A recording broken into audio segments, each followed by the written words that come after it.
singing, bye bye Miss American Pie.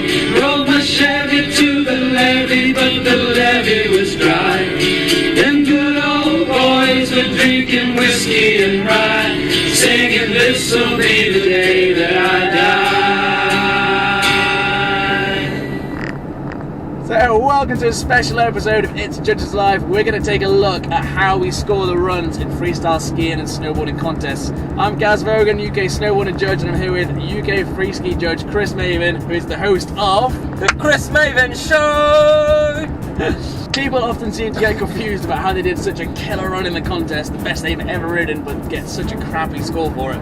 So you thought we'd shed some light on the situation. We did try to shoot this exact episode last week in the ski show, however we might have had a bit too much beer. Even the nicest guy in snow sports, Jack Tompkins, said, I think you might have had a bit too much. Which is not like us. At all. Ever. It's good, just be conscious you've had a few beers, okay?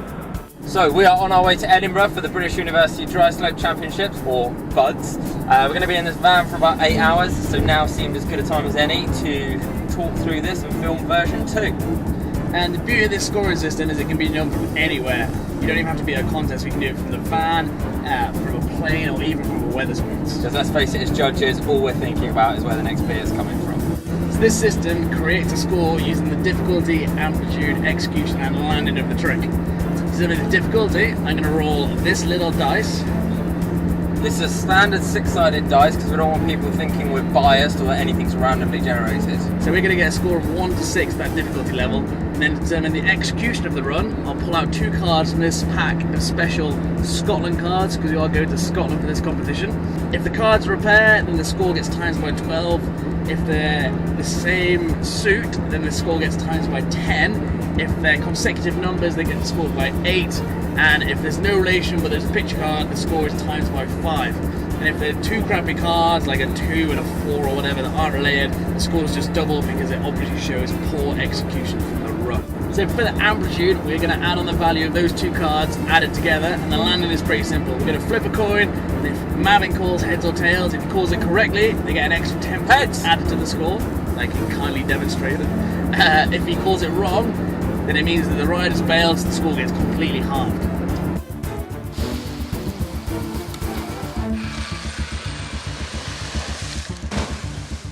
Got our cards, got our dice, got our little steno sheets to put all the scores in. Let's see what bib number 1 gets. Let's roll the dice.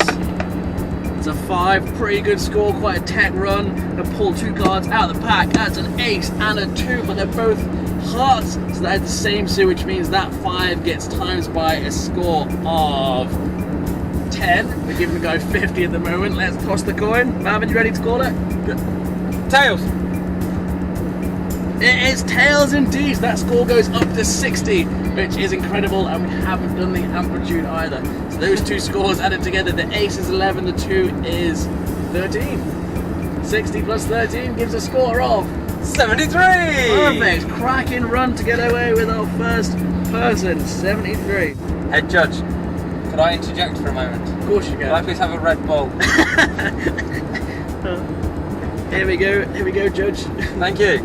I'll open it then, don't worry. Alright, let's go for rider number 4. Bib 4 dropping in. Dice, it's a 1. It's a pretty crap run.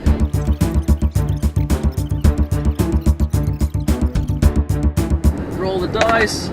That's another 5, that's a bit fix. Let's try that one again. Bib number 2, let's see what we've got. I just rolled a 5. The only dice know that just We've now rolled 3 5s, so this dice might not be as fair sided as we first thought. And bib number 2.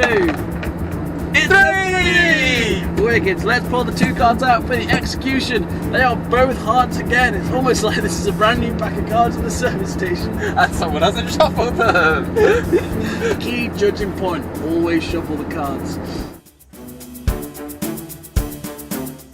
Of course, that's not how we actually put the scores together for the contest runs. They are the criteria, but we use actual intuition in our heads rather than any sort of dice, cards, or whatever.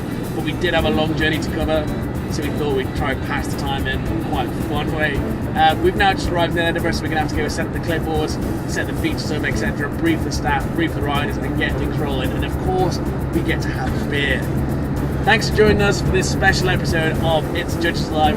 We will do a future episode where we go into the actual details of how to score and break down that criteria, but for now, just check out the website, itsajudgeslife.co.uk, and check out the Facebook page. We'll see you soon.